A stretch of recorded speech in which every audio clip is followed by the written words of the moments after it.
Good afternoon class. नीव institute की online classes में मैं अनिल आप सभी का बहुत बहुत स्वागत करता हूं। तो आज के इस सेशन में हम जनरल साइंस के पार्ट नंबर 3 को डिस्कस करेंगे। इससे पहले हम जनरल साइंस के ऊपर 2 लेक्चर्स ले चुके हैं। अगर आपने वो 2 लेक्चर्स पहले नहीं देखे हैं तो आप एक बार जाके उनको ज़रूर देखें, तभी आपको पार्ट नंबर 3 समझ आएगा।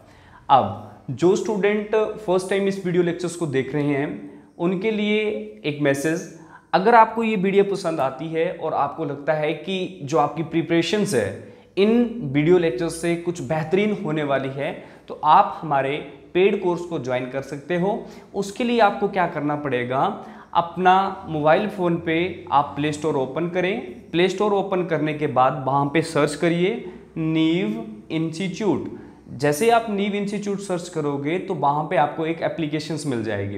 एप्लीकेशंस अपने फ़ोन में इंस्टॉल कीजिए। आप जैसे एप्लीकेशन इंस्टॉल करते हो तो उसके बाद जब आप एप्लीकेशंस अपने फ़ोन में प्ले करोगे तो फर्स्ट पेज पे आपको पर्सनल डिटेल्स देना रहता है। उसके बाद आपको एक कॉन्टैक्ट नंबर पे कॉल करके अपनी रजिस्ट्रेशन करवानी होती है। तो जो आपके पास कॉन्टैक्ट नंबर है वो यहाँ पे मैं लिख रहा हूँ 9459802085। क्लियर है? 9458802085 पे आपको लास्ट में कॉल करनी है और आपको बताना है कि आप कौन सा कोर्स ज्वाइन करना चाहते हो। जैसे ही आप ये सारी फॉर्मेलिटीज़ कर लेते हो तो उसके बाद आपको आपकी एप्लीकेशन से एक्टिवेट कर दिया जाएगा। जैसे आपको यहाँ से एक्टिवेट किया जाएगा तो उसके बाद जितनी भी वीडियो आपके पास यहाँ पे होंगी वो आपको सारी की सारी दिखाई देंगी। क्लियर है? कि मतलब हमारे स्टडी मटेरियल को आप आराम से उस टाइम एक्सेस कर पाओगे। अभी तो सबको फ्री वीडियोस दी जा रही हैं, बस यही एक आधी वीडियो आपके पास और फ्री आएगी, उसके बाद सारी चीज़ों पे रेस्ट्रिक्शंस लगा दी जाएगी। तो अगर आप चाहते हो तो हमारे जो पेड कोर्स है उसको आप ज्वाइन कर सकते हो। क्लियर है जी? ओके, तो अभी जो हमारा पार्ट नंबर 3 है जनरल साइंस का, उसको हम कंटिन्यू करते हैं। देखो, हमने 2 लेक्चर्स में क्या पढ़ा कि जो हमारे लिए एक इम्पॉर्टेंट टॉपिक बनता है जनरल साइंस में वो रहता है डिजीजेस। चाहे आप किसी भी लेवल का एग्जाम दे दो, चाहे आप अभी असिस्टेंट मैनेजर का एग्जाम आ रहा है, टेट का एग्जाम आ रहा है, टीजीटी कमीशन का एग्जाम आ रहा है, क्लर्क का एग्जाम आ रहा है, हर किसी एग्जाम में डिजीजेस में से क्वेश्चंस पूछा ही जाता है। नॉर्मल सा क्वेश्चंस तो सबने सुना होगा, मलेरिया कौन से मच्छर के काटने से होता है, डेंगू कौन से मच्छर के काटने से होता है। तो वहाँ से हमें अनुमान लगता है कि भैया डिजीजेस सबके लिए एक इंपॉर्टेंट टॉपिक है, तभी इस टॉपिक को सबसे पहले डिस्कस करने के लिए सोचा। तो अब हम डिजीजेस के ऊपर आ चुके थे और डिजीजेस में हमने लाइफस्टाइल डिजीजेस को कंटिन्यू किया था। लाइफस्टाइल डिजीजेस में हम 2 डिजीजेस पढ़ चुके थे। एक आपके पास था डायबिटीज और नंबर 2 पे हमने पढ़ा था, नाम था हार्ट अटैक या फिर हार्ट डिजीजेस की बात करी जा रही थी। तो आज के इस लेक्चर में हम जो 3rd नंबर पे डिजीजेस है लाइफस्टाइल डिजीजेस में, उसको हम यहाँ पे देखेंगे। तो वो कौन सी है आपके पास? Cancer diseases. क्या नाम है उसका? Cancer diseases. जिस भी एग्जाम की तैयारी कर रहे हैं, मैंने बोला ये आपके पास इंपॉर्टेंट डिजीजेस हैं। 2 से 3 क्वेश्चंस आपको ये ही दिला देते हैं। तो यहाँ पे देखो, कैंसर डिजीजेस के लिए आप छोटी छोटी चीज़ें ध्यान में रख लो। सबसे पहले आपसे क्वेश्चन पूछा जाता है, the study of cancer is known as a, cancer के अध्ययन को क्या बोला जाता है? Study of cancer is known as a oncology. Oncology. Clear है? उसके बाद आपको जो चीज़ें ध्यान में रखनी वो यहाँ पे देखते चलो। बोल जाता है कैंसर कितने प्रकार के हो सकते हैं? बोला देखो, जितने हमारी बॉडी के पार्ट्स है ना, उतने प्रकार का कैंसर देखने को मिलता है। चीज़ें क्लियर है? बॉडी पार्ट्स समझते हो ना आप? फिंगर्स की बात कर लो, टंग की बात कर लो, नेक की बात कर लो, उसके बाद सर की बात कर लो, उसके बाद आप टांगों की बात कर लो, जितने भी हमारे बॉडी पार्ट्स हैं। तो फॉर एग्जांपल की बात करूं, जैसे किडनी कैंसर, लंग कैंसर, उसके बाद आपके पास ब्लड कैंसर, जितने हमारे बॉडी पार्ट्स हैं ना, उतने तरह के आपके पास कैंसर्स की प्रॉब्लम देखने को मिलती है। अब देखते हैं कि ये कैंसर है क्या है और किस तरह से यहाँ से क्वेश्चंस पूछे जाते हैं, वो सारी चीज़ें यहाँ पे देखते हैं। पहला क्वेश्चन सबका क्लियर है? Oncology is the study of a cancer. Next आ जाओ, देखो कैंसर डिजीजेस के लिए अगर मैं अपने बॉडी स्ट्रक्चर्स की बात करूं, हमारी बॉडी का जो सबसे छोटा यूनिट होता है वो होता है सेल, कोशिका। बात समझ आ रही है? हमारी बॉडी में जो सबसे छोटी इकाई होती है वो कौन सी है? कोशिका। नहीं समझ आया कि मैंने क्या बोला? कोशिका, ये इकाई क्या है, यूनिट क्या है? मैं समझाता हूं आपको। देखो क्या होता है, सबने सुना होगा ना, भाषा की सबसे छोटी इकाई कौन सी होती है? क्या होता है? वर्ण। क्लियर है? तो उसी तरह से भाषा समझते हो ना, मतलब एक लैंग्वेज की बात करी जाती है, सबसे छोटी चीज क्या होती है उसकी? अल्फाबेट ना। उसी तरह से यहां पे बात हो रही है। मैं अपनी बॉडी की बात करूं तो बॉडी का जो सबसे छोटा यूनिट होती है या सबसे छोटी इकाई होती है वो होती है सेल, है ना। हमारी बॉडी में बहुत सारे सेल, लाखों करोड़ों के हिसाब से सेल रहते हैं, और ये जो सेल है हर मिनट हर सेकंड्स में हजारों लाखों के हिसाब से ये बनते हैं और लाखों के हिसाब से ये खत्म होते हैं। मेरी बात क्लियर है? बोला गया हमारे शरीर की सबसे छोटी इकाई क्या है? सेल। और याद रखना, बहुत सारे सेल को मिला के क्या बन जाता है? टिश्यू।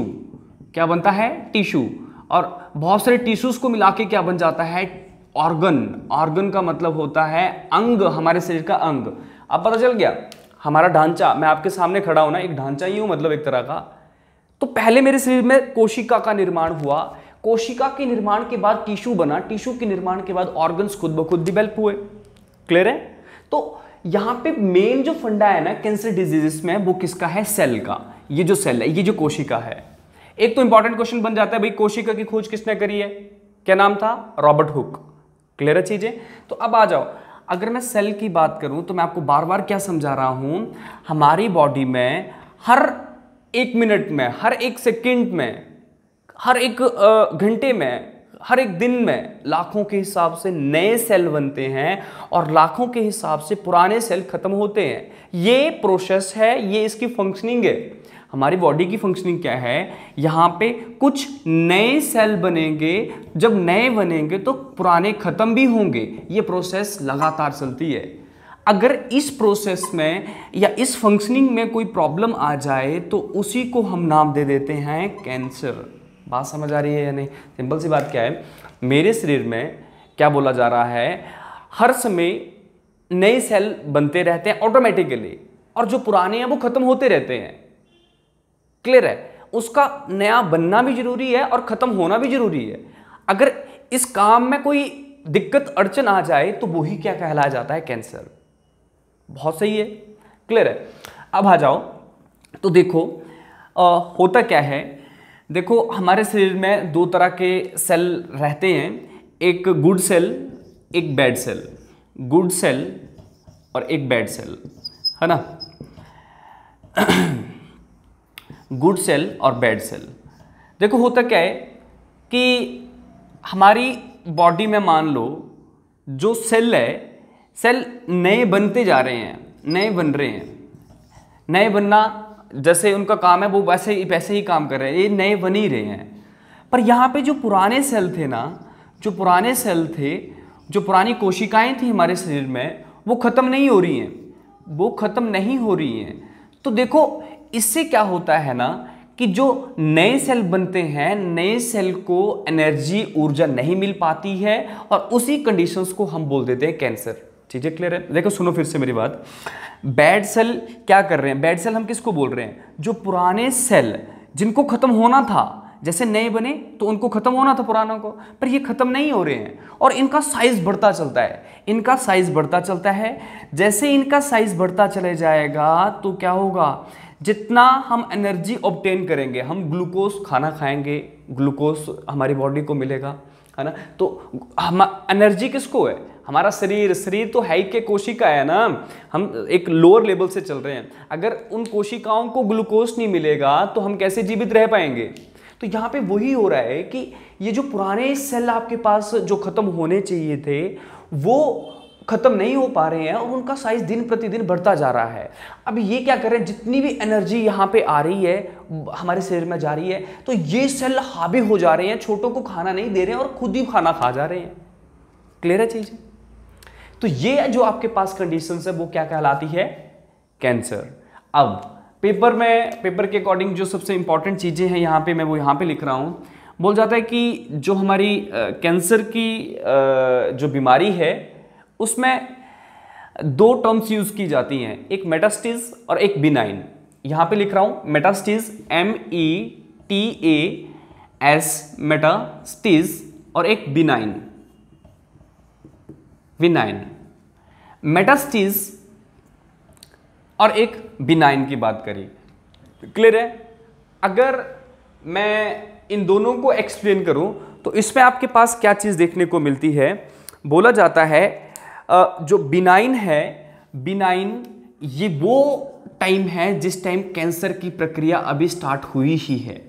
ये बिनाइन जो है इसका मतलब होता है अभी कैंसर की जो प्रक्रिया है स्टार्ट ही हुई है, पूरी शरीर में नहीं फैला है, अभी ये कुछ पोर्शंस में ही कैंसर्स देखने को मिल रहा है। अगर पूरे शरीर में फैल जाए ना कैंसर, मतलब पूरे शरीर में जो सेल हैं वो बढ़ते चले जाएं, जो पुराने सेल हैं, तो उससे फिर दिक्कत हो जाती है और लास्ट में उस पेशेंट की मृत्यु हो जाती है।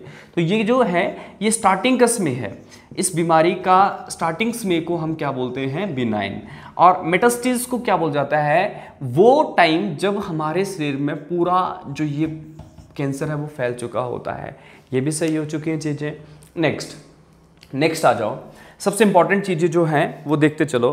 देखो हमारे शरीर में ना छोटी छोटी गिल्टियाँ होती हैं, आपने खुद महसूस किया होगा, जिनको हम साइंटिफिक या जो साइंस की टर्म के अकॉर्डिंग पढ़े या बोलें तो उसको बोल जाता है लिम्फ नोड। क्या बोल जाता है, lymph node, LYMPH, lymph node. Clear है? क्या बोला क्या, हमारे शरीर में छोटी छोटी गिल्टियां हैं, आपने कभी महसूस किया होगा, यहाँ जैसे आपको गिल्टी मिल जाएगी, अगर टांग के पास देखेंगे यहाँ पे गिल्टी मिल जाएगी, कई कई शरीर में नहीं मिलती है पर वो होती सबके शरीरों में, ये सबकी बॉडी में ये चीज़ पाई जाती है। क्लियर है? तो देखो अब होता क्या है, जैसे ही मान लो हमारी बॉडी में कोई इस तरह की प्रॉब्लम्स आ चुकी है, जो हमारे पुराने सेल है वो ख़त्म नहीं हो रहे हैं और जो नए सेल है उनको खाना नहीं मिल पा रहा है उनकी वजह से, तो उस टाइम क्या होता है, जो हमारी लिम्फ नोड्स होती हैं ये एक्टिव हो जाती हैं। क्लियर है? और ये जो है ये यहाँ से WBC मतलब जो एक आपने पढ़ा होगा टॉपिक, वाइट ब्लड सेल या सफेद रक्त कोशिका। सफेद रक्त कोशिका का मतलब होता है कि हमारे शरीर में बीमारियों को लड़ने के लिए वो एक डोज होती है ना, लड़ने के लिए वो सबसे सही एक आपके पास चीज़ होती है। तो यहाँ पे ये जो हमारे छोटी छोटी गिल्टियाँ थी वो क्या करेंगी, यहाँ से इससे लड़ने के लिए, जो बाहर से वायरस आ चुका है, ये जो आपके पास कैंसर जैसी प्रॉब्लम आ चुकी है, इससे लड़ने के लिए ये अटैक करती हैं। अब क्या होगा, जब ये अटैक करेंगे ना लड़ने के लिए, तो क्या होगा, ये लड़ते लड़ते शहीद हो जाएंगे, मतलब इतना ये यहाँ से इनके ऊपर अटैक करेंगी कि ये थक जाएंगी और उसके बाद ये चीज़ जो फूल जाती है, ये चीज़ फूल गई। क्लियर है? होता है ना, जो कैंसर के पेशेंट्स होते हैं जिस पोर्शंस में उनको ये प्रॉब्लम होती है वो चीज़ फूल जाती है। अब देखो जब ये पोर्शंस आपके पास फूल जाता है तो यही मेन पोर्शंस होता है जहां से डॉक्टर सबसे पहले चेकअप करना स्टार्ट करता है। डॉक्टर इस पोर्शन से, जो फूला हुआ पोर्शन है, उसमें से एक मांस का टुकड़ा लेके उसको लैब में चेकिंग के लिए, है ना, या एक तरह से उसको चेकअप के लिए भेजता है। और इस प्रोसेस को बोला जाता है बायोप्सी। क्या बोला जाता है? बायोप्सी। बायोप्सी क्या है, जब कोई कैंसर पेशेंट्स होता है तो उसका जब मांस का टुकड़ा निकाला जाता है, उसको चेकअप के लिए जब भेजा जाता है, तो उसी को हम बोलते हैं, इस प्रोसेस को, बायोप्सी। क्लियर है चीज़ें? तो ये मे भी आपको सारी चीज़ें समझ आई होंगी कि क्या आपके पास कैंसर है और क्या इससे क्वेश्चंस बन सकते हैं। सिंपल सी बात है। अब आ जाओ, मोस्ट इंपॉर्टेंट जो आपके पास फैक्ट्स रहते हैं वो देखते चलो। बोला जाता है कि ये जो कैंसर है ना, इसके स्टेजेस क्या हैं, कितने टाइप में आपके पास, या कितनी स्टेजेस हैं इसकी बोला जाता है 4 स्टेजेस होती हैं इसकी। फर्स्ट 2 स्टेजेस में पेशेंट्स को बचाना लगभग 80% तक पॉसिबल है। अगर मैं लास्ट जो 2 स्टेजेस होती हैं इसमें, तो 4th स्टेज में तो कभी कोई बच ही नहीं पाएगा ना। थर्ड में एक तरह से आप रख सकते हो 20-30% चांसेस रहते हैं उसको बचा लिया जाए। क्लियर है? हाँ। अब नेक्स्ट पे आ जाओ आप। नेक्स्ट यहाँ पे क्या है, बोला जा रहा है स्टेजेस की बात खत्म हो गई है। अब इंपॉर्टेंट है कि अगर कोई फर्स्ट और सेकंड स्टेज पे है तो क्या ट्रीटमेंट दी जाती है, कैंसर पेशेंट्स को क्या ट्रीटमेंट दी जाती है, ये इंपॉर्टेंट है। कैंसर पेशेंट के लिए जो ट्रीटमेंट है वो क्या होती है। सबसे पहले मोस्ट इंपॉर्टेंट है, एक तो ऑपरेशन, उस पोर्शंस को निकाल के फेंक दो, अगर वो ज़्यादा फैला नहीं है ना, जो पोर्शन है जहाँ पे बैड सेल ख़त्म नहीं हो रहे हैं, तो उस पोर्शंस को चुपचाप वहाँ से रिमूव कर दिया जाता है, अगर फैला नहीं है तो। क्लियर है। तो नंबर 1 आपके पास क्या ट्रीटमेंट आ गई, ऑपरेशन। क्लियर है। नंबर 2 पे जो सबसे इंपॉर्टेंट है वो है chemotherapy. Chemotherapy, chemotherapy, chemotherapy. Clear है। कीमोथेरेपी क्या है, याद रखना, ये जो बैड सेल है ना, बैड सेल के लिए एक जहर है। क्या है ये, बैड सेल के लिए एक पॉइजन है। ये मोस्ट इंपॉर्टेंट है, पेपर में ये चीज़ पूछी जाती है। कीमोथेरेपी जो प्रोसेस है वो किस चीज़ के लिए की जाती है, कैंसर पेशेंट्स के लिए। क्लियर है। अब मोस्ट इंपॉर्टेंट क्वेश्चन, एक लास्ट, बोला जाता है हमारे शरीर में जो WBC है, WBC का काम अभी शॉर्ट में मैंने आपको समझाया कि क्या होता है। हमारे शरीर में जितनी भी बाहर से बीमारियां आती हैं उनसे बचने के लिए WBC आगे आता है। क्लियर है। सिंपल से शब्दों में बताऊं तो ये हमारे शरीर में बीमारियों से लड़ने की क्षमता हमें प्रोवाइड करता है, इम्यूनिटी देता है हमें ये। क्लियर है। तो यहाँ पे क्या पूछा जाता है, कैंसर के टाइम में जो WBC है वो उसकी संख्या इंक्रीज होती है या डिक्रीज हो जाती है। तो याद रखना, जो कैंसर की आपके पास स्टेज होती है उसमें WBC बहुत ज़्यादा हमारी बॉडी में हो जाते हैं। क्लियर है। मतलब इनकी जो संख्या है उसमें बढ़ोतरी हो जाती है। इनकी संख्या में बढ़ोतरी होगी ना, तभी तो क्या होगा, ये जो मैंने बोला था गिल्टियाँ, जो हमारे शरीर में छोटी छोटी गिल्टियाँ होती है वो क्या होती है, फूल जाती हैं। वो फूल गई तो मतलब प्रॉब्लम्स हो चुकी है ना। तो ये इंपॉर्टेंट है। इस केस में जो हमारी WBC की संख्या होती है वो क्या हो जाती है, बढ़ जाती है। तो ये पूरी प्रोसेस थी आपके पास, पूरी एक्सप्लेनेशन थी कैंसर डिजीजेस के ऊपर, और इसमें से कैसे क्वेश्चंस बन सकते थे वो भी मैंने यहाँ पे डिस्कस कर दिया है। अब जो नंबर 4 की जो आपके पास डिजीजेस है उसको हम कंटिन्यू करेंगे। नंबर 4 पे हम बात करेंगे hypertension. Hypertension, hypertension, hypertension. Hypertension क्या है पहले ये समझ लो। Stress, stress is equal to stress लिख दूं तो आप सब कुछ समझ जाओगे। स्ट्रेस, क्लियर है, तनाव, तनाव रहना, एकदम गुस्सा होना, वो क्या है, हाइपरटेंशन है। अभी भी समझ नहीं जाया गया तो आप यहां पे देखना, बीपी का बढ़ना, बीपी का कम होना, यही आपके पास क्या है, हाइपरटेंशन है। क्लियर है चीजें। अब देखो, हाइपरटेंशन को मैंने आपको बता दिया कि बीपी इसके लिए आगे आता है, और यही आपके पास हाइपरटेंशन को इंडिकेट करता है कि कोई हाइपरटेंशन की कौन सी स्टेज में है या नहीं है। तो देखो, सबसे पहले तो आपके पास ये चीज़ होनी चाहिए कि स्ट्रेस को हम किस चीज़ से मेज़र करते हैं। स्ट्रेस को मेज़र करने के लिए क्या करते हैं भाई, डॉक्टर आता है ना, यहाँ पे चेपी बांध देता है, यहाँ पे चेपी बांध देता है, वो क्या होता है, उस डिवाइस का नाम क्या है। पेपर में तो पहला क्वेश्चन यही बन जाता है। वो होता है कि बीपी को, वो बीपी को हमारे को रीड आउट कर रहा है, बीपी को पढ़ रहा है, तो उस चीज़ को बोला जाता है स्फिग्मेनोमीटर, SPHYG, स्फिग्मोमेनोमीटर, मैनोमीटर। क्लियर है, स्फिग्मेनोमीटर, इसकी प्रोनाउंसिएशन स्फिग्मेनोमीटर। याद रखना, स्फिग्मेनोमीटर क्या होता है, बीपी मापने वाला जो डॉक्टर के पास एक डिवाइस यंत्र होता है उसी को हम स्फिग्मेनोमीटर बोलते हैं। अब यहां से क्वेश्चंस क्या बनेगा भैया, जो आपके पास बीपी है, बीपी की बात करी जाए तो उसकी जो नॉर्मल रीडिंग है वो कितनी चलती है, 120, और एक आपके पास होती है 80। क्लियर है, दो रीडिंग्स वहां पे नोट की जाती है ना, एक 120 और एक आपके पास 80। और यहाँ पे आपके पास जो एक लिक्विड होता है वो भी आपको पता होना चाहिए, वो क्या होता है, HG मर्करी। बहुत बार क्वेश्चन पूछा जाता है कि जो स्फिग्मेनोमीटर है उसमें जो लिक्विड रहता है वो क्या होता है, मर्करी। और एक हेल्दी पर्सन की जो आपके पास रीडिंग है बीपी की वो कितनी होनी चाहिए, 120 हाईएस्ट, और जो स्मॉलेस्ट होती है वो कितनी, 80। क्लियर है। याद रखना, जो हाईएस्ट रीडिंग होती है 120 उसको बोल जाता है सिस्टोलिक, सिस्टोलिक, और इसको बोल जाता है डिस्टोलिक, डिस्टोलिक। क्लियर है। अब देखो, हेल्दी पर्सन्स के लिए जो बीपी की रीडिंग है मैंने आपके सामने रख दी है। अब अगर मान लो जो हमारा सिस्टोलिक है वो 140 पहुंच जाता है और जो डिस्टोलिक है मान लो वो 90 पहुंच जाता है, तो इसका मतलब है कि हम हाइपरटेंशन की फर्स्ट स्टेज के ऊपर आ चुके हैं और हमें ये हाइपरटेंशन की प्रॉब्लम आ चुकी है, हम हाइपरटेंशन का शिकार हो चुके हैं। क्लियर है? मतलब इससे क्या होता है, जो हमारा ब्लड है ना, ब्लड एक प्रॉपर प्रेशर्स के अकॉर्डिंग जाना चाहिए। वो प्रेशर्स आपके पास इतना है 120 और 80, पर इस प्रेशर्स में जब चेंजेस आएंगे ना तो वो हमारी बॉडी के जो अदर पार्ट्स होते हैं ना उसको वो इन्फेक्टेड कर देता है। अगर मान लो हाइपरटेंशन किसी पर्सन्स को है या हाइपरटेंशन का कोई पेशेंट है, उसको क्या प्रॉब्लम आती है? सबसे पहली प्रॉब्लम तो आपने देखा होगा पैरालाइज, जिसमें बीपी की प्रॉब्लम सबसे ज़्यादा होने लगती है ना, उसको पैरालाइज हो जाता है, हमारे शरीर का कोई अंग डैमेज हो जाएगा, पूरी बॉडी डैमेज भी हो जाती है, कुछ नहीं बस सांस आ रही है और कुछ हमें पता नहीं चलेगा। क्लियर है? तो ये आपके पास हाइपरटेंशन जैसी बीमारी है। अब इसके लिए जो इंपॉर्टेंट है वो जल्दी से अपनी कॉपी में लिख लो। बोला जाता है कि अगर हमें हाइपरटेंशन से बचना हो तो क्या काम करना चाहिए?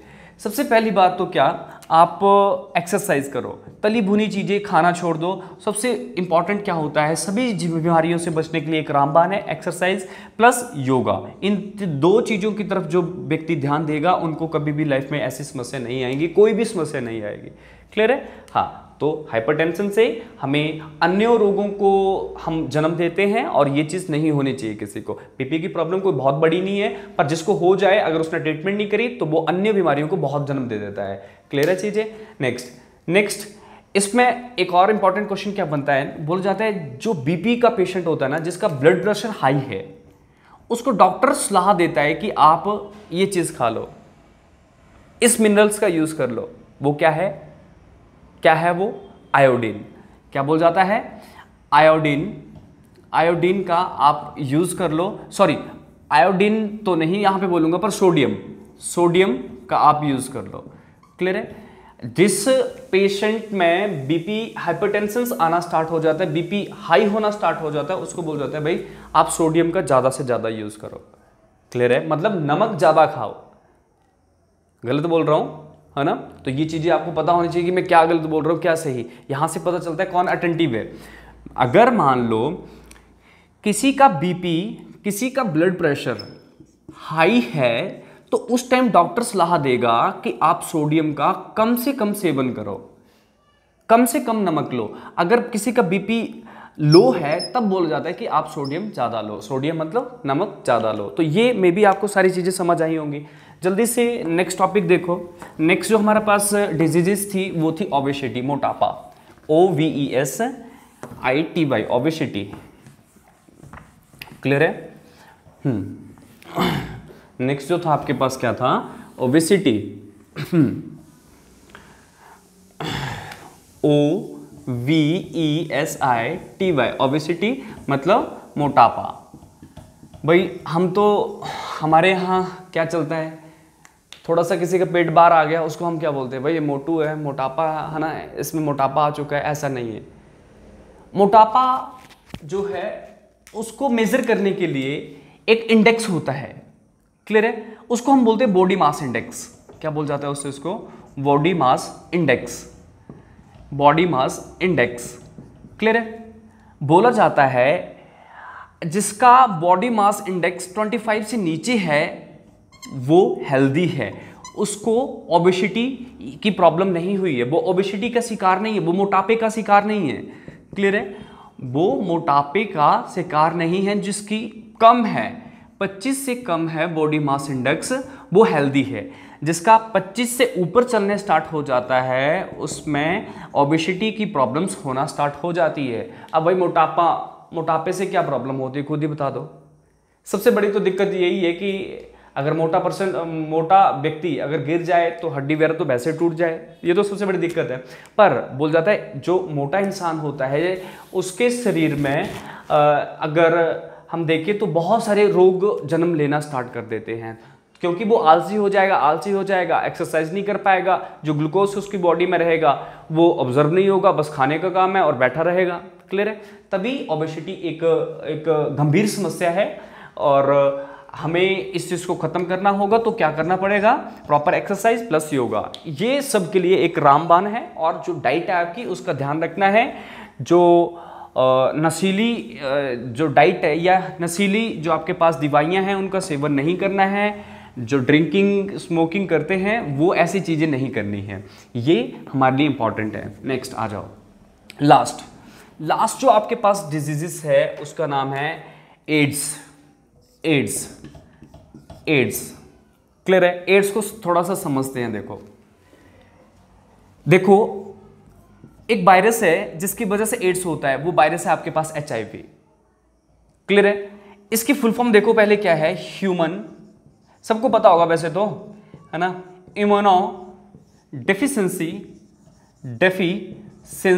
CIENCY deficiency diseases virus, immuno deficiency DEFFICIENCY deficiency virus. अब देखो यहां से आपको कुछ पता चला होगा। देखो HIV क्या है, HIV एक वायरस है ना। सबसे पहले हमारी बॉडी में एक वायरस एंटर करता है और जो वायरस है ना वो क्या करता है, हमारी क्षमता, रोगों से लड़ने की क्षमता को वो खत्म करना स्टार्ट कर देता है। मेरी बात क्लियर है? HIV में क्या होता है, देखो इम्यूनो जो आपके पास एक शब्द है वो किससे संबंध रखता है, क्षमता से, इम्यूनिटी से। क्लियर है? तो बोला जाता है ये एक ऐसा वायरस है जो कि हमारी क्षमता को, डेफिशिएंसी का मतलब होता है कमी लाना, आना, डेफिशिएंसी का मतलब क्या होता है, कमी लाना। जो हमारी रोगों से लड़ने की क्षमता है उसमें वो कमी लेके आता है। क्लियर है चीजें? तो अब देखो ये चीज तो आपके पास खत्म होगी, HIV। सबसे पहले हमारी बॉडी में ये वायरस एंटर होता है। ये कैसे एंटर होता है आप सभी को में भी पता है। एक तो एक तरह से इन्फेक्टेड जो सिरिंज रहती हैं उसके यूज़ करने से, मतलब फॉर एग्जांपल इंजेक्शन पहले किसी उस पेशेंट के ऊपर यूज़ किया था जिसको ये वायरस था, अब वो ही इंजेक्शन मेरे को लगा दिया जाए तो मेरे को ये प्रॉब्लम हो जाएगी, हमारी बॉडी में ये इन्फेक्शन आ जाएगा। उसके बाद अनप्रोटेक्टेड सेक्स, है ना, उससे भी आपके पास क्या होता है, नंबर 2 पे ये वायरस हमारी बॉडी में आता है दूसरे पर्सन से, है ना, ऐसे नहीं, ये दूसरे पर्सन से आता है। क्लियर है? और तीसरा क्या था कि मतलब अगर हम उस पेशेंट के कांटेक्ट में आ जाएं जिसके ये वायरस है और उसका ब्लड हमारे ब्लड से अटैच हो जाए तो उससे हमें ये प्रॉब्लम होना स्टार्ट, ये वायरस हमारी बॉडी में चल जाता है। भाई वायरस मेरी बॉडी में चला गया है ना, अब भी कोई दिक्कत नहीं, मैं नहीं मरने वाला हूं। क्लियर है? उससे हुआ क्या है, मेरे अंदर जो रोगों की क्षमता थी ना, रोगों से लड़ने की क्षमता थी ना मेरे शरीर की, वो खत्म होना स्टार्ट होगी आस्ता आस्ता। क्लियर है चीजें? अब देखो ये HIV जब तक पूरे शरीर में नहीं फैल जाएगा तब तक उस चीज को हम एड्स नहीं बोल सकते हैं। HIV क्या करेगा, हमारे शरीर की बिल्कुल जो क्षमता है ना उसको खत्म कर देगा। क्लियर है? अब जब खत्म हो जाएगी तो उसके बाद क्या होगा, उसके बाद अगर मेरे को छोटी सी भी बीमारी होती है, खांसी होती है, प्लस मान लो कोई डायरिया, है ना, डिसेंट्रीज लग जाती हैं, वॉमिटिंग आना स्टार्ट हो जाती है, छोटी छोटी बीमारियां, टाइफाइड आना स्टार्ट हो जाता है, तो वो ठीक ही नहीं होगा। क्यों? क्योंकि भाई इसने तो कमजोर कर दिया ना हमारे अंदर के सिस्टम को, इस वायरस ने कमजोर कर दिया हमारे अंदर के सिस्टम को। क्लियर है? तो उसी चीज को हम नाम देते हैं एड्स। क्लियर है? और एड्स की जो आपके पास फुल फॉर्म है वो भी जनरल एग्जाम्स में पूछी जाती है, पर हर किसी को मे भी ये पता ही है, acquired immunodeficiency syndrome, immunodeficiency syndrome. Clear है? तो ये सारी चीजें आपके लिए इंपॉर्टेंट है, आपको ये सारी चीजें पता होनी चाहिए, छोटी छोटी चीजें। एक मोस्ट इंपॉर्टेंट लास्ट में क्वेश्चन एड्स के लिए देखो क्या है। जब एड्स का पेशेंट होता है ना, एड्स के पेशेंट में पूछा जाता है जो हमारे वाइट ब्लड सेल होते हैं वो कम होते हैं या बढ़ जाते हैं। कैंसर की कंडीशन में क्या था अभी देखा, वो बढ़ जाते हैं। क्यों बढ़ते हैं? क्योंकि वो अटैक कर रहे होते हैं, उससे लड़ रहे होते हैं, शहीद होते हैं, वो अलग चीज़ है, पर वो बढ़ते हैं। अगर मैं एड्स की बात करूं, एड्स के टाइम में वो कम होंगे भैया, कम हो जाएंगे, वही तो एड्स है। WBC ये हमारी क्षमता है ना, हम बोलते हैं भाई क्षमता है, पर वो किस में होती है? WBC में हमारे रोगों से लड़ने के लिए क्षमता होती है, तो ये इस टाइम क्या होता है, कम हो जाते हैं। तो मैं आशा करता हूँ कि जितनी मैंने चीज़ें आपको समझाई वो आपको बढ़िया से समझ आई होंगी। अगर आपको ये लेक्चर पसंद आए तो आप इस चीज़ को जरूर शेयर कीजिएगा। क्लियर है? आज के लिए काफ़ी है, मिलते हैं नेक्स्ट वीडियो में। थैंक यू, धन्यवाद।